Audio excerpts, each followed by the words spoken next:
Moi, je fais cette vidéo afin d'expliquer pourquoi j'ai arrêté ma grève de la faim au 24e jour. Voilà, j'arrête parce que le médecin me l'a conseillé, puisque j'avais un problème au niveau du cœur.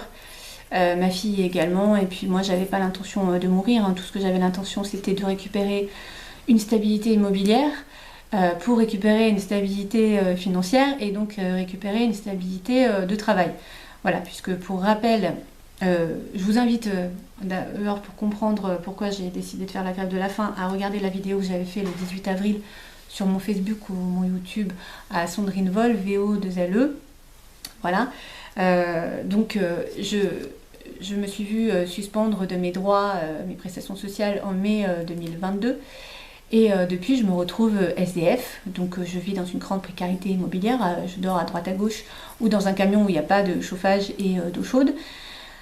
Voilà, donc j'avais juste envie de récupérer, de faire une demande de logement social auprès de l'OPAC. En tout cas, on a essayé de le faire avec l'assistante sociale, ça n'a pas pu aboutir puisque je ne gagne pas assez et je vais finir au juge contentieux. J'ai dû arrêter pas mal de travail, de contrats de travail, puisque me déplacer, payer de l'essence pour quelques heures de ménage, c'était plus possible, donc j'en ai gardé que quelques-uns. Donc le mercredi, le vendredi et le samedi, pour me rendre au travail. Et après, savoir où c'est que j'allais habiter chaque soir, en tout cas éviter les trajets d'essence. Voilà, je voudrais également revenir sur un article qui est apparu sur la tribune que Monsieur Sabi a fait. Un article complètement mensonger. Hein. Monsieur Sabi, c'est le directeur des solidarités humaines, qui m'accuse de ne jamais avoir envoyé les papiers et qui m'accuse de ne jamais avoir rencontré l'assistante sociale. Alors je voudrais quand même dire à Monsieur Sabi que bien avant de commencer la grève de la faim, j'ai bien évidemment essayé de tout faire pour m'en sortir avant de me mettre dans cet état, hein, voilà, qui n'est pas un état très agréable de se mettre par terre dans le froid, qui plus est parce qu'on n'a pas eu chaud, enfin j'ai pas eu chaud, et puis voilà, arrêter de manger.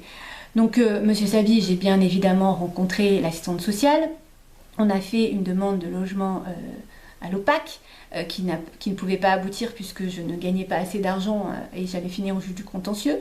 Donc j'ai les échanges de mails avec cette assistante sociale. J'ai également, comme d'habitude, j'enregistre tout, hein, puisque je vous invite à regarder mon histoire depuis 7 ans et j'enregistre ces gens pour apporter les preuves, puisque souvent ces gens se permettent de mentir. J'ai également encore rencontré cette assistante sociale, puisque lorsque je me suis fait expulser, c'est un protocole obligatoire diligenté par le préfet. Donc j'ai encore une nouvelle fois rencontré l'assistante sociale.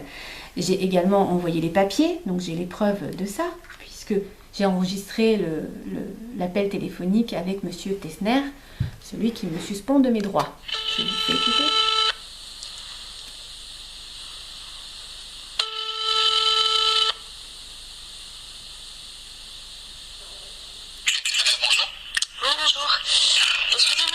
Madame Vol Sandrine. J'avais essayé effectivement de vous joindre la semaine dernière, oui. Voilà. Oui, je vous écoute. C'est à propos de mon RSA qui est toujours suspendu. Et voilà. Et en fait, moi, je suis pas d'accord avec cette décision. J'ai écrit au tribunal administratif qui me répond pas. En général, quand ils me répondent pas, c'est que j'ai raison, en général. Sinon, ils me répondent tout le temps. On va aller droit au but comme ça. On va pas perdre de temps. En ce qui concerne votre RSA, déjà, effectivement, il est suspendu parce que vous avez refusé un contrôle. On vous a envoyé un courrier et on vous a proposé de venir remettre en main propre à une collègue tous les documents demandés. Ah non, je crois pas. Ça s'est pas du tout passé comme ça. Non, monsieur. Non, monsieur. J'ai envoyé ça. Alors, suite après à une multiple... Enfin voilà, on a beaucoup discuté pour finalement qu'il aille chercher le dossier.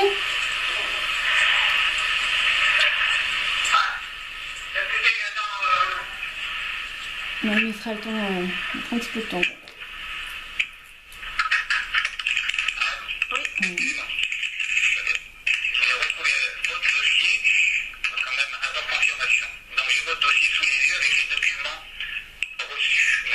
Voilà. Donc on est bien d'accord que Monsieur Tessner avait reçu des courriers hein, des papiers, voilà. Bon, en tout cas, quand je rencontre Monsieur Saby grâce à ma grève de la faim et à l'intervention de Jean-Philippe Labraise, voilà, ce monsieur, donc j'ai fait une vidéo hein, sur le rendez-vous, résumé le rendez-vous de ce monsieur qui me... Waouh! Directeur des solidarités humaines, j'arrive toujours pas à le dire tellement ce titre ne lui correspond pas. Voilà, je demande juste, je répète, hein, je demande juste 300 € pour pouvoir faire une demande de logement social à l'OPAC pour pouvoir avoir une stabilité immobilière, donc de travail et donc financière. Voilà, donc ce monsieur, quand même, que j'ai enregistré également, hein, puisque voilà, ces gens sont très intéressants à chaque fois, voilà ce qu'il me propose.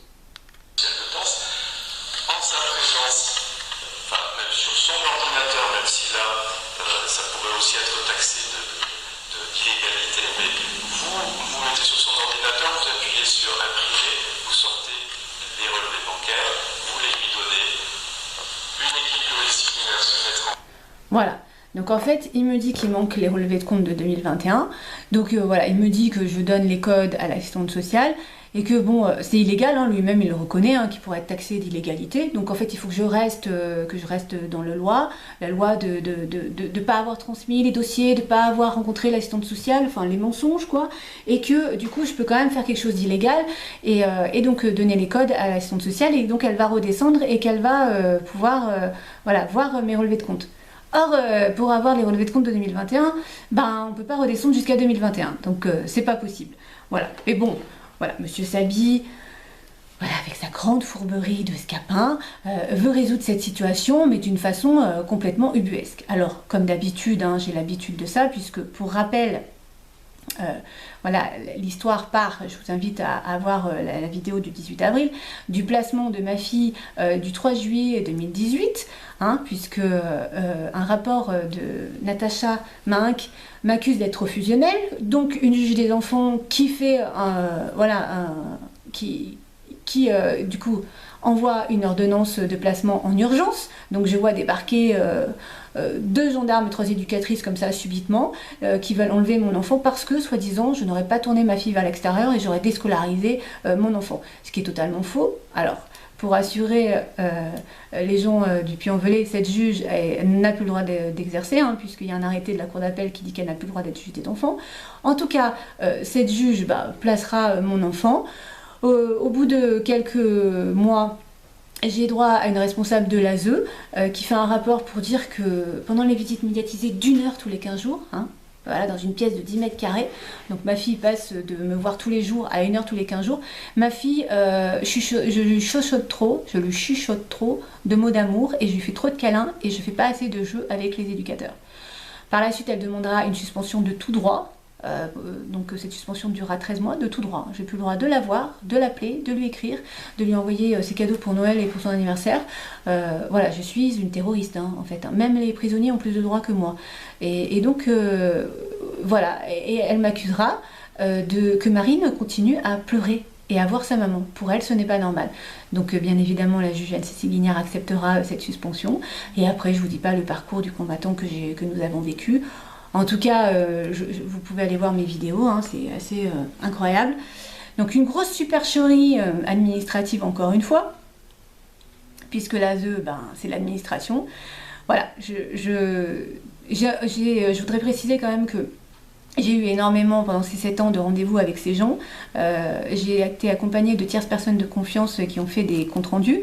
Et voilà, nous, on n'a pas compris, hein, vraiment, on n'a pas vraiment compris en quoi j'étais maltraitante, puisqu'ils ne savent pas l'expliquer, et pourquoi ma fille n'avait pas le droit d'avoir une maman. Donc voilà, ça continue aujourd'hui avec l'administration, avec ce directeur des solidarités humaines. Voilà, tous ces gens, à mon avis, sont plus payés pour fermer les wagons de l'humanité que d'autres choses. En tout cas, je voudrais quand même voilà, justifier que ce responsable administratif et financier touche entre 50 000 et 70 000 € par an du contribuable, hein, c'est vous qui payez. Et alors ce monsieur Saby, directeur des solidarités humaines, je ne sais pas combien il touche, bien plus forcément, pour enlever le minima sociaux. Voilà, donc je ne sais pas, moi je suis un peu choquée, outrée. Je ne comprends pas vraiment. Voilà, enfin, je sais pas, en tout cas, j'ai invité ces messieurs à se tourner vers les évadés fiscaux pour trouver de l'argent.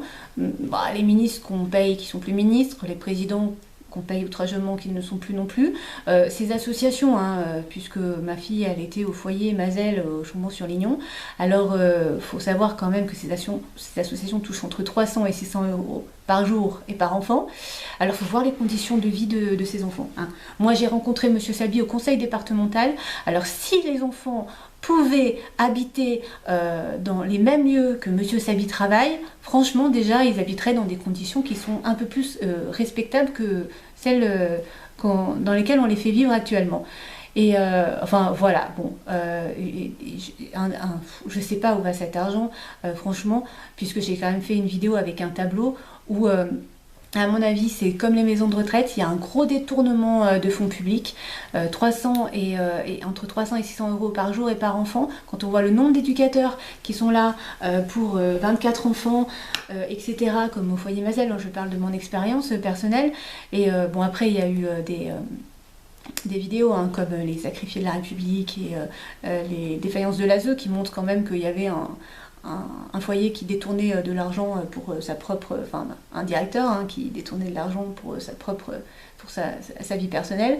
Enfin, je pense que voilà, il y a un gros détournement de fonds publics. En tout cas, voilà, l'argent ne va pas dans le bien-être des enfants vu les rapports qu'il y a. Hein. Je vous invite à lire les rapports.